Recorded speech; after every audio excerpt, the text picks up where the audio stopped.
इसमें कोई संदेह नहीं है कि खासकर यूपी में जिला पंचायत अध्यक्ष का चुनाव जीतना तो अब पूरे तौर से यहाँ खरीद फरोख्त व सरकारी मशीनरी का दुरुपयोग आदि करने पर ही आधारित होकर रह गया है। इस मामले में अब बीजेपी भी वही तौर तरीके व शैली आदि अपना रही है जो पूर्व में समाजवादी पार्टी भी अपनी सरकार के दौरान अपनाती रही है, जिसकी एक ये भी खास वजह थी कि जिसके कारण हमारी पार्टी को सन 1995 में सपा सरकार से अलग होना पड़ा था और इसको लेकर उस समय सभी पार्टियां काफ़ी चिंतित भी थी। लेकिन दुख की बात यह है कि अब वही गलती बीजेपी भी इस चुनाव में दोहरा रही है,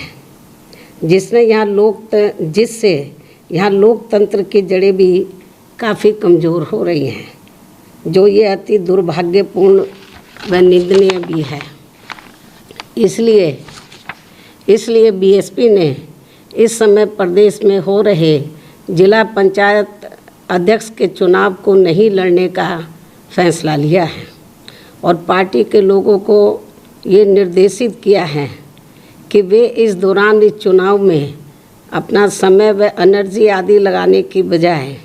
बल्कि अपना पूरा समय व ताकत अपनी पार्टी के संगठन को मजबूत बनाने तथा सर्व समाज में पार्टी के जनाधार को बढ़ाने के कार्यों पर ही लगाएं, तो ये ज़्यादा बेहतर होगा, ताकि इस बार यहाँ उत्तर प्रदेश में होने वाले आगामी विधानसभा चुनाव में बीएसपी की अकेले यहाँ अपने बलबूते पर सरकार बन सके। और हमें इस बात की भी जानकारी है कि जब बीएसपी की यहाँ सरकार बन जाएगी तो तब प्रदेश के अधिकांश जिला पंचायत अध्यक्ष खुद ही बीएसपी में शामिल हो जाएंगे, क्योंकि ये लोग सत्ता के बिना कतई भी नहीं चल सकते हैं। इस बात को भी ध्यान में रखकर हमारी पार्टी ने यूपी में ये जिला पंचायत का चुनाव नहीं लड़ने का फैसला लिया है। लेकिन यहाँ मैं इस चुनाव के संबंध में ये भी स्पष्ट कर देना चाहती हूँ कि यदि हमें ऐसा लगता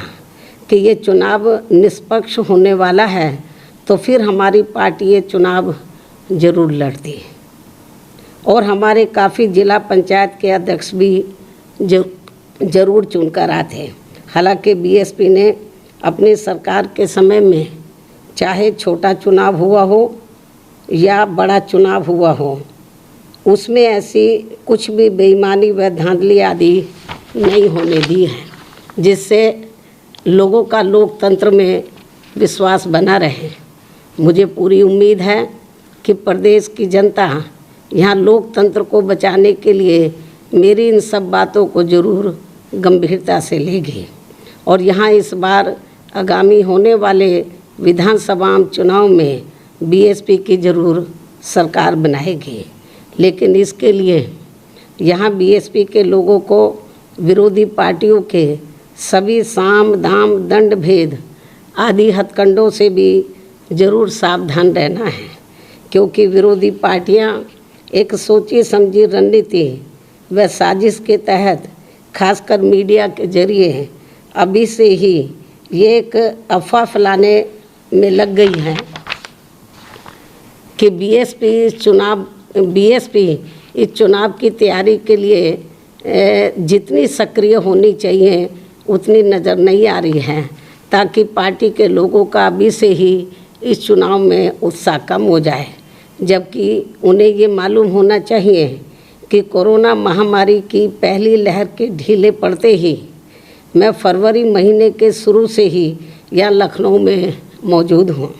और यहाँ कोरोना नियमों का पालन करते हुए प्रदेश में पार्टी को हर स्तर पर मजबूत बनाने के लिए मेरी आए दिन पार्टी संगठन की छोटी बड़ी मीटिंगें बराबर चल रही हैं, जिन्हें मैं दूसरी पार्टियों की तरह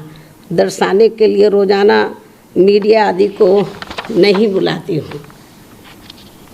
इसलिए मीडिया को भी बीएसपी को कम नहीं आंकना चाहिए, जिसको अपने देश में यहाँ लोकतंत्र का मजबूत स्तंभ भी माना जाता है। वैसे पार्टी की राष्ट्रीय अध्यक्ष होने के नाते मेरी यहाँ बीच बीच में अन्य राज्यों की भी बराबर मीटिंगें चलती रहती हैं। ये भी मैं आज मीडिया बंधुओं को अवगत कराना चाहती हूँ।